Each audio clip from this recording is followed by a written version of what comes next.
Apa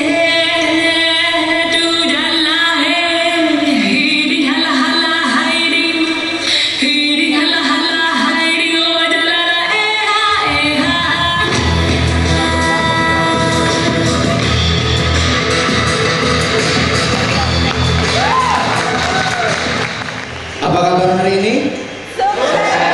Oh ya, terima kasih. Perkenalkan, saya Narwiadi. Saat ini saya Kepala Cabang Manajer PT Federal International Finance Cabang Medan, sebuah perusahaan salah satu bagian dari grup Astra Internasional. Bapak Ibu, saudara-saudara sekalian, barangkali Bapak Ibu melihat saya seorang pimpinan sebuah perusahaan yang cukup baik menurut saya, kelasnya nasional. Tapi satu hal yang pengen saya bagikan, saya dari latar belakang keluarga yang cukup sederhana, bahkan boleh dibilang sangat amat sederhana. Beberapa teman pernah saya sharingkan, saya ceritakan. Saya ingat persis waktu itu saat kecil, yang namanya sekolah itu SD itu saya nggak pernah yang namanya pakai sepatu atau bahkan sandal jepit. Sangat ingat persis yang namanya punya sepatu sekolah itu saya baru SD kelas 4. Saat kelas 1, kelas 2 SD, bahkan kalau kelas 3 sudah enggak.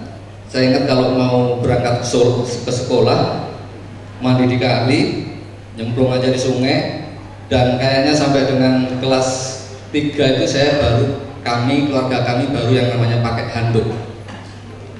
Itu menunjukkan bahwa memang itulah kondisi latar belakang keluarga kami. Tapi dengan perjuangan orang tua kami, Bapak Ibu saya, puji Tuhan, beliau berdua bisa mendidik saya untuk jenjang sekolah dan mampu hingga saya bisa lulus sampai dengan SMP. Saya lulus disekolahkan orang tua saya sampai lulus dengan SMP. Ada hasrat, ada keinginan untuk saya belajar lebih, tetapi karena kemampuan ekonomi yang tidak memungkinkan, ya itulah yang terjadi. Bapak saya cuma bilang, yang penting orang buta huruf, bisa baca, bisa tulis, itu sudah bersyukur. Kita juga dari keluarga yang seperti ini. Dengan perjuangan, dengan pergumulan, keinginan saya ceritakan, saya sharingkan sama kakak, abang saya. Akhirnya diambil satu keputusan. Abang saya waktu itu juga masih bujang, jadi bekerja keras agar bisa membantu untuk bisa meneruskan sekolah. Singkat kata, puji Tuhan, keluarga kami cukup diberkati dengan kondisi yang apa adanya, dan saya bisa berhasil sekolah, lulus STM. Jadi saya lulusan sekolah teknologi menengah, jurusan teknik mesin. Satu hal yang sudah bangga kami, dari 8 bersaudara, saya bisa lulus STM. Apapun latar belakang kita, apapun kesedihan masa lalu kita, jangan menghambat kita untuk menjadi bagian dari kehidupan masa depan yang lebih sukses, bahkan lebih mulia lagi. Bicara kesedihan, barangkali saya orang yang paling sedih kalau cerita masa lalu. Lebih-lebih kalau saya melihat Bapak Ibu, teman-teman yang hadir sini yang masih muda-muda, yang masih fresh, seger-seger, saya iri. Kalau saya kenang-kenang, mungkin saya adalah sepanjang hidup saya ada satu hal yang hilang dalam hidup saya. Sepanjang hidup saya tidak pernah yang namanya merasakan indahnya masa-masa SMA. Tahu kenapa? Iya, karena saya lulusan STM. Itu sekilas gambaran apa yang menjadi latar belakang kehidupan saya, masa lalu saya.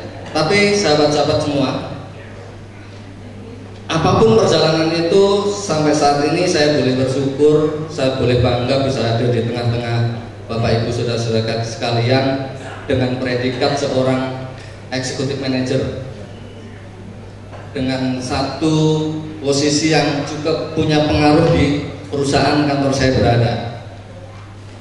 Nah, saya ingin sharingkan tentang sebuah perjalanan karir menuju satu posisi, satu kedudukan yang kita berharap ini menjadi satu jabatan. Kita sukses dalam bidang tahta, posisi kedudukan yang akan kita dapat, yang sudah saya dapat dan yang akan saya dapat lebih lagi. Nah, bicara posisi, bicara jabatan, banyak orang di luar sana juga menginginkan hal yang sama. Bicara posisi, bicara pengaruh, bicara jabatan, tidak terlepas dari yang namanya leadership, kepemimpinan. Karena pada dasarnya jabatan, posisi, kedudukan adalah tempat yang dipakai, tempat yang digunakan, atau posisi yang dimanfaatkan oleh yang namanya seorang pemimpin. Pertanyaan yang kedua yang ingin saya sampaikan ke Bapak Ibu Saudara yang ada di sini, setelah kita juga ingin satu jabatan, kedudukan, posisi tertentu, pertanyaan yang kedua adalah, apakah Bapak Ibu Saudara-saudara yang hadir di sini juga ingin menjadi seorang pemimpin yang berpengaruh? Pertanyaan lanjutannya, apakah saat ini Bapak Ibu Saudara yang hadir ini sudah benar-benar menjadi seorang pemimpin? Bagi yang belum, berarti ini masih PR yang kedua. Jadi ada dua PR. Saya mau kasih satu kunci, saya saringkan satu clue dengan kita mengenali dua PR tadi. Saya sebut karena tadi PR-nya dua, jadi PR kuadrat ya. Jadi PR, R sebagai kuadratnya. Bapak Ibu sahabat-sahabat sukses, satu jabatan, satu kepemimpinan itu secara utuh boleh saya bilang sebuah atau leadership, kepemimpinan. Nah, di dalam kepemimpinan ada tahapan-tahapan yang harus kita kenali. Ada proses-proses dalam kita meniti karir yang bisa kita pakai untuk pendekatan. Ini yang saya pengen bagikan ke Bapak Ibu yang hadir. P yang pertama, position. Apapun latar belakang kita, Anda yang pengusaha, Anda yang mahasiswa, Anda yang karyawan biasa, Anda yang supervisor, Anda yang manajer, Anda yang dokter, Anda yang entrepreneur, pada dasarnya, pada hakikatnya kita semua punya posisi.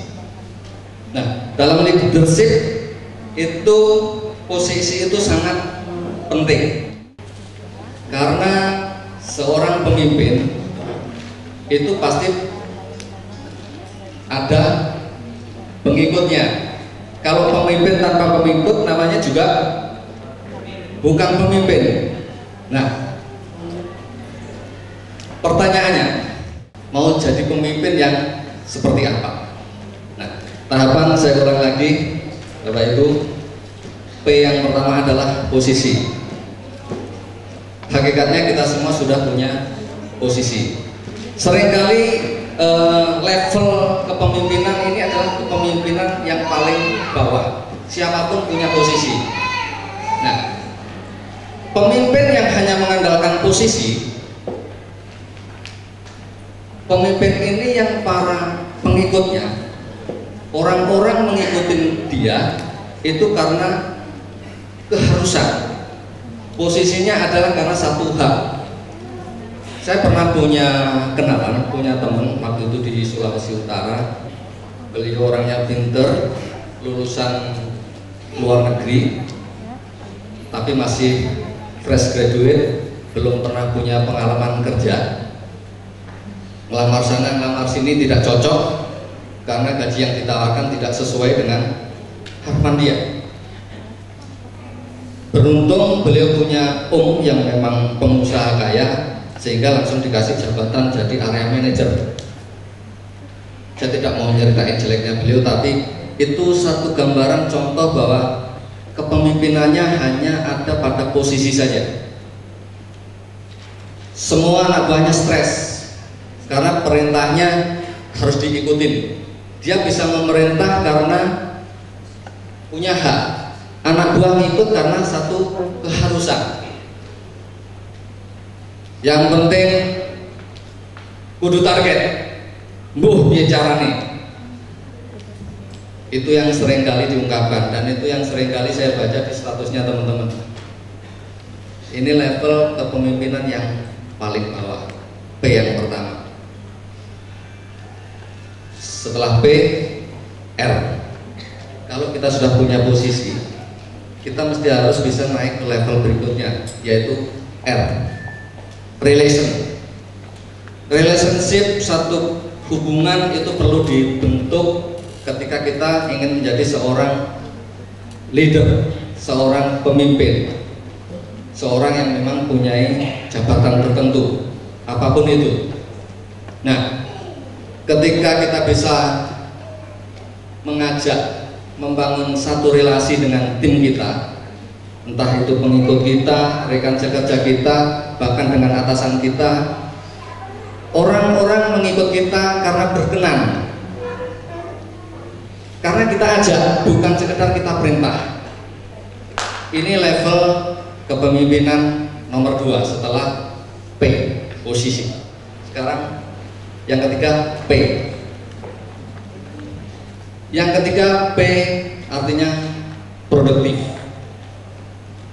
Sebagai pemimpin, sebagai seorang manajer, sebagai seorang leader, pastikan bahwa kita punya kontribusi yang nyata, yang bisa dilihat dan dirasakan oleh satu organisasi, satu tim, satu perusahaan, satu kantor, atau satu kerjasama yang memang kita bentuk. Bahwa keberadaan kita memang benar-benar produktif, menghasilkan bukan sekedar secara kualitatif, tetapi juga secara kuantitatif, bisa diukur dengan angka. Ketika pemimpin hadir, pencapaiannya sekian persen. Pemimpin yang satu turun, bisa mencapai lebih, yang bisa secara angka bisa dihitung. Yang keempat R itu reproduktif. Reproduktif adalah level kepemimpinan tingkat 4. Level yang keempat ini level yang sudah cukup tinggi.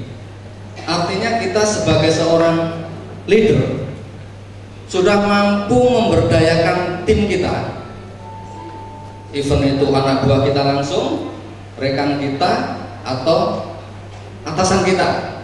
Bagaimana kita membuat semua orang yang di sekitar kita itu juga berproduktif, produksi seperti kita.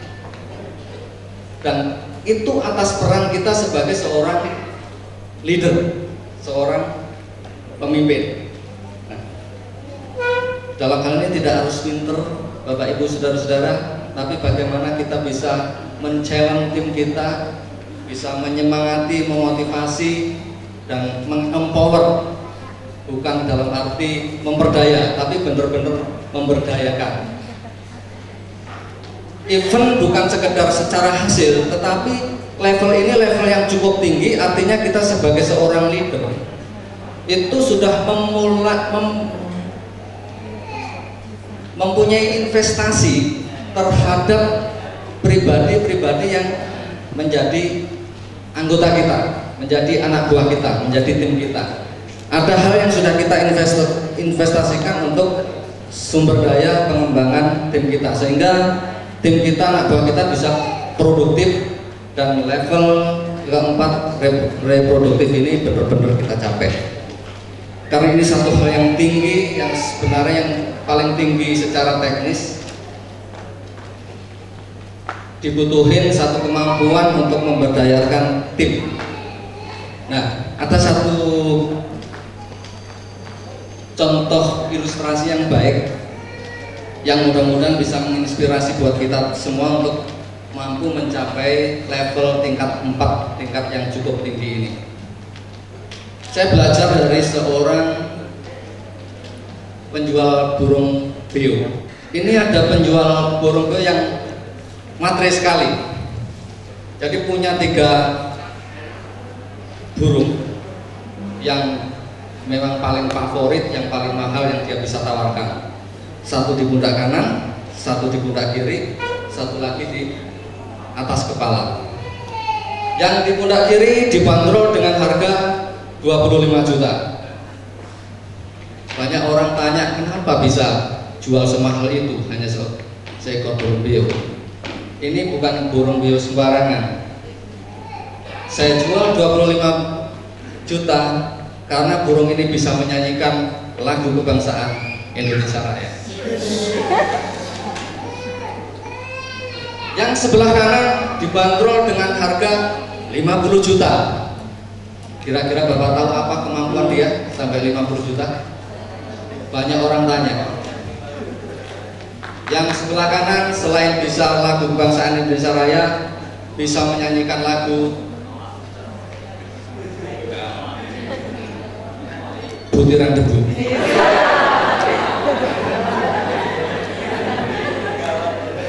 Yang lebih luar biasa, yang di atas kepala dibanderol dengan harga 100 juta.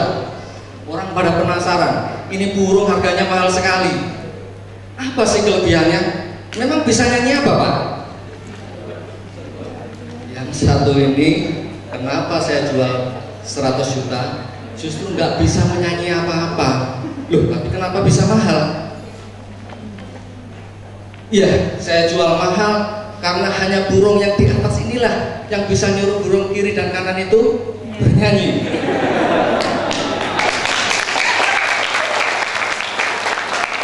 Itulah efek seorang leader.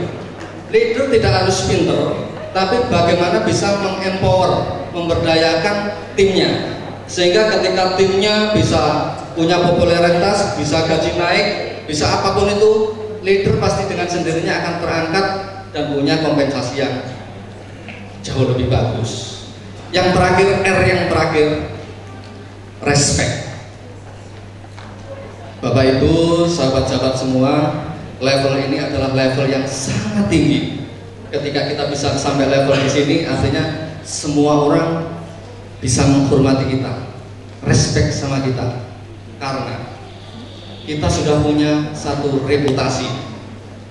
Level kepemimpinan ini bisa didapat dan semua pengikut itu mengikutin kita, bukan sekedar karena tahapan-tahapan 1 sampai 4 tadi, tapi sudah lebih dari itu.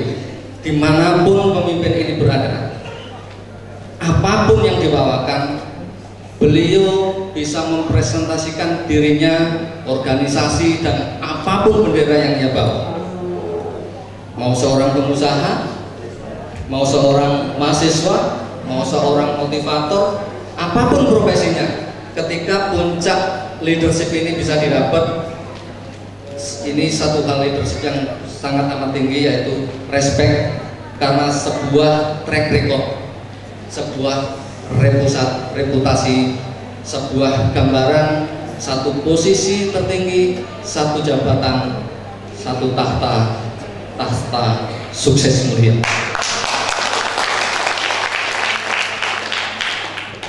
Terima kasih, saya Marwiyadi telah melaksanakan gaya hidup sukses mulia dan mengajak Anda semua untuk menjadikan sukses mulia sebagai gaya hidup dalam keseharian. Salam sukses mulia.